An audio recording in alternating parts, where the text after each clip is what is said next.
You know, I had plans to do an entire month of Christmas films, Christmas horror, regular family Christmas films. I had a whole plan. I had a list. I even had friends suggest to me their favorite Christmas movies for me to rewatch and review or watch for the first time and review. And boy, did that plan go out the window. Like, it's the day before Christmas Eve and I haven't reviewed any Christmas films this month. I'm sorry, but being a full-time teacher and also a photographer and also trying to do this YouTube thing and kind of going through seasonal depression, shit happens, man. Life happens, and I'm so sorry, you guys, that I totally bombed this month's plans for Christmas reviews. I will do better next year, I promise. But I did manage to watch on Disney Plus. What I think is a good holiday film. Is not Christmas themed, but it has all the feels to it, and that is Togo. That's on Disney Plus. I believe it debuted December 20th. So it hasn't been out that long. It stars William Dafoe and Julianne Nicholson. I had to write notes so I can remember everything. And they're a married couple who owns a dog sledding business, a working dog business where they breed huskies and sell them to people. This takes place in Nome, Alaska, and I'm gonna give you some facts about the film, and then I'll give you some facts behind the scenes about the story that is based off of, and then I'll tell you my thoughts on the movie. Disney Plus premiered December 20th, and stars William Dafoe and Julianne Nicholson again. They're the main characters, the main couple, of course, and the dogs, the husky dogs. And then I want to shout out the cinematographer Erickson Core because, man, this is a beautifully shot film, and I will go more into details when I get deep into this review. And basically, a little backstory. This movie is based off the untold true story of a dog named Togo who led his sled dog team to pick up some vaccines and travel across Alaska to back to their town to save a bunch of dying kids. Pretty much it was like the plague of that time. I forgot the name of the actual disease they said in the film 100 times, and I totally forgot. I'm sorry, you guys. Should have wrote that down. But basically, if you did not have this vaccine, you was gonna die. And if you was a child, you definitely was gonna die. It was guaranteed because, their immune systems couldn't handle it. You know what I'm saying? And so it was very urgent. Like, the movie started off with the mayor telling them, hey, it's not looking good. We had 5 kids die already. More are coming in the hospital sick. What are we going to do? Should we get a plane? Should we, find a boat? We can't because the water is frozen. And can't do a plane because the storm's coming. The plane might not make it. And so, of course, William Dafoe characters, let me get his name. They call him by his last name throughout the entire movie. Like, I think I've heard his first name once, maybe twice throughout the film. His last name was Sepla. And so that's what I will prefer to him in this review, Sepla, because that's what they called him throughout the whole film. Basically, the town will say, hey, can't get a plane, can't get a boat, we're going to have to use the old-fashioned way of the dog sleds. And he pretty much knew that was going to happen as soon as he heard the news. And so, as soon as he got home, he started polishing his sled. And his wife was like, what makes you think they're going to ask you? He was like, I just have a feeling, basically. You already know what's going to happen. The storm don't look good. And I don't think their plan of a plane coming is going to work. And basically, it's based off this dog named Toto. And if this story sounds familiar, it's because, and this is part of the behind the scenes facts that I had to learn. The movie, the animated film Balto that came out like in the 90s or 80s, I can't remember, but I remember I was a child when they came out, so I was young and I had all the merchandise, the Balto stuffed animals and stuff and figurines from McDonald's and stuff. Like, I love that movie. Basically, what happened was Sepla and his team went out first to go get the vaccines, but the storm was so bad that the town agreed to send 19 more teams to do like a relay, like, hey, We're going to send y'all out, meet him halfway, and help bring the vaccines back. That way he doesn't have to do the entire miles all in one trip. Like, let's relay this medicine back to make it easier for Sepla and his team. But Sepla was a badass dude. Him and his dog Togo was badass. Like he almost ran past the relay, the team that was supposed to meet him. So basically, the reason why we give Balto all the praise all these years and why he has a statue in Central Park in New York and stuff is because when the medicine finally arrived, it was because Balto and his team met them. And mind you, Balto is one of the dogs that Sepla actually bred and, raised. So it was his dog as well. His just another guy had met him halfway with his dogs. The reason why we give Balto all the credit for all these years is because he did the last 55 miles of the relay. So he was pretty much the first dog team to show up in town with the medicine, even though they didn't do the entire trip, because they were the last team to meet Sepla to switch out medicines and roll back home to get to the hospital in town. So that's why all these years, and I didn't know this. In fact, I was a dummy. All these years, we all thought that Balto was the real hero, and really, it was Togo. And another reason why. And Togo really didn't get much recognition until Time magazine named him the most iconic or historical figure or animal in 2011. In 2011, that's when Togo got a big public, recognition in press. The town of Nome already knew who the real hero was. They've always recognized Togo as the hero. And, they tried to counteract the whole press saying that Balto was the hero. But Togo really got his shine when Time magazine did that 2011 article, basically.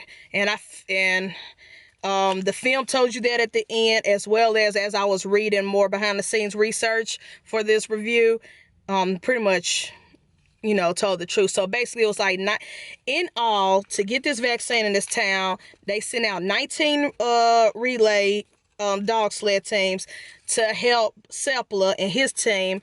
But Sepla and his team, because they went out to go get the medicine first and they came all the way back home, they ran the most miles. So despite the fact that Balto did the last 55 and got the medicine to the town, Togo was he did 264 miles altogether.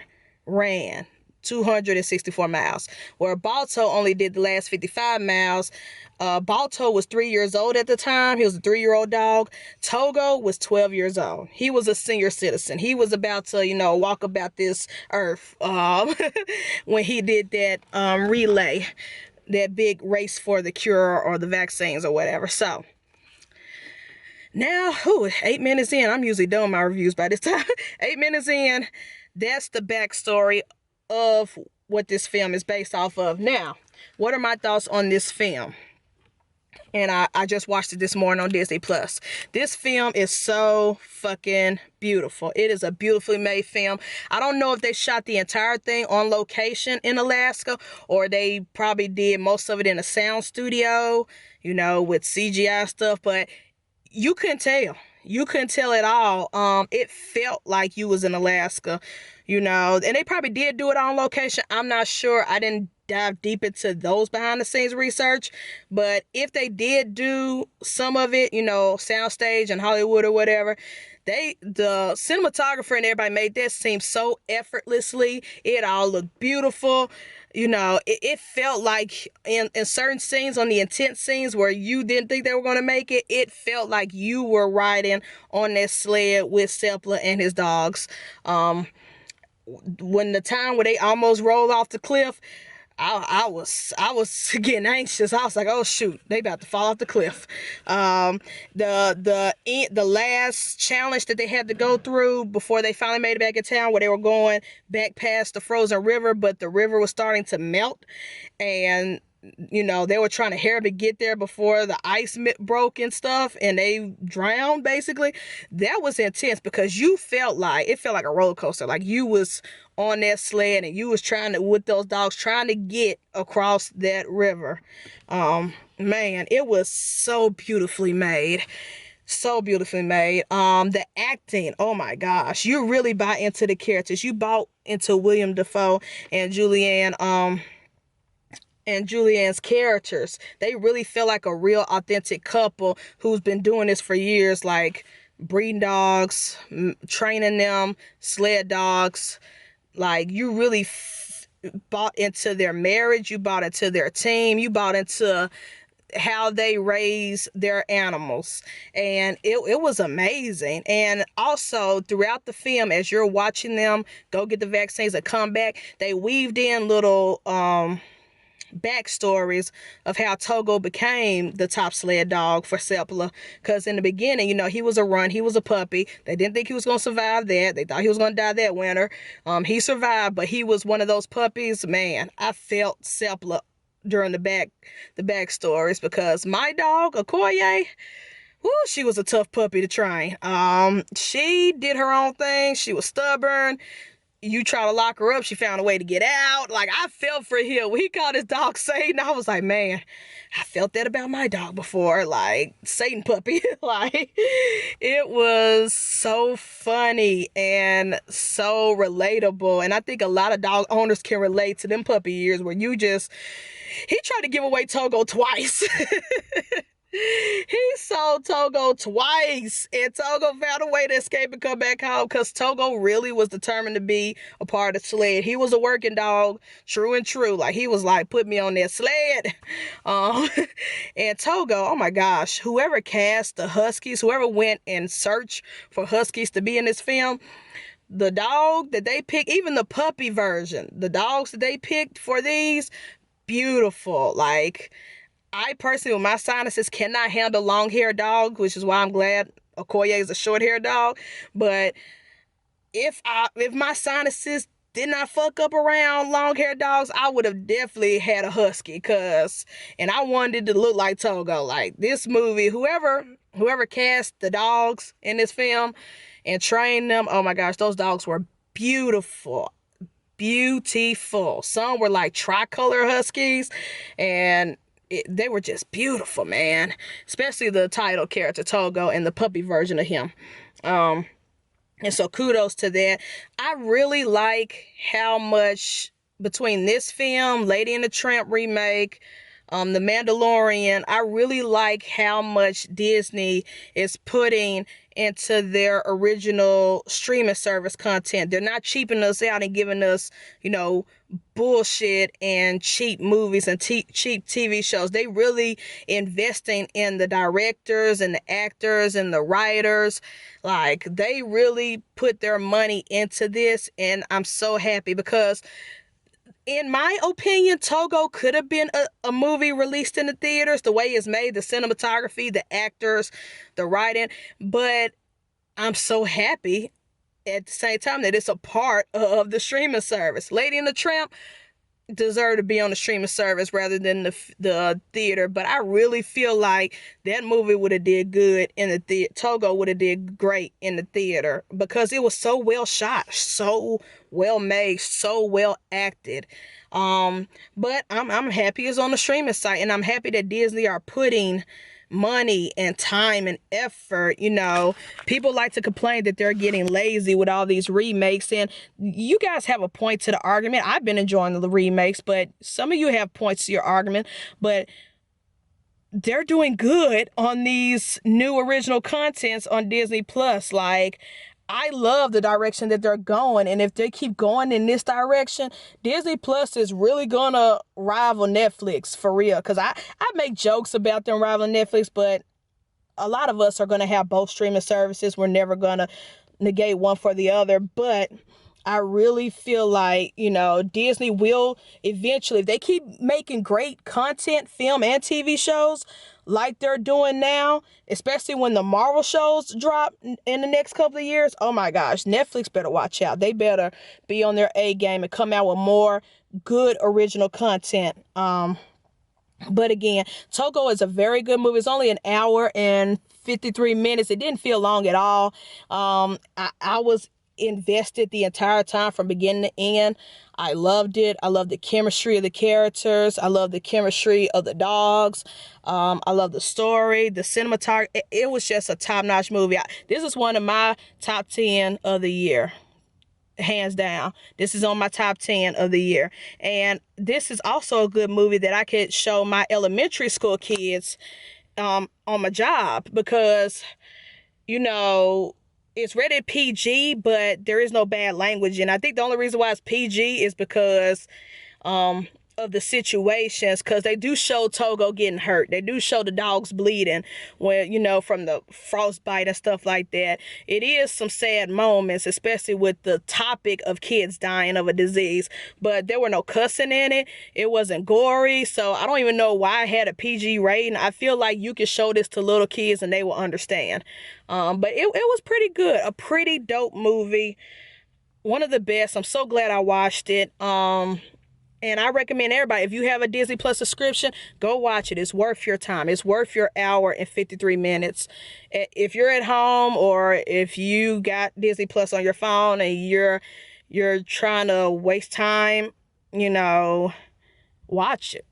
I think you'll enjoy it. It's a great educational film, and I'm glad that the actual dog Togo, who's 12 years old and ran over 264 miles to deliver vaccines to dying kids. I'm so happy that he's getting the recognition that he deserved in a great film. It wasn't cheaply made. I'm glad that after all these years, he's finally getting the real recognition, except for Balto. Even though I did enjoy the animation film Balto, and I still think Balto should get recognition too, he shouldn't be the main star, because Togo was the one, a 12-year-old dog running over 264 miles in below freezing weather.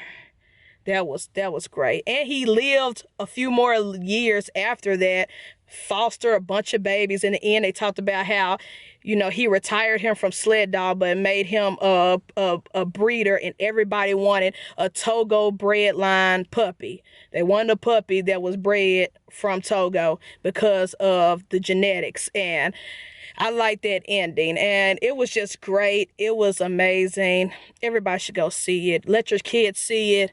It's very historical. It's a very learning movie, and it's very well made. So check y'all out in the next review, and I promise I'll do better next December when it comes to holiday movie reviews. Check y'all out later.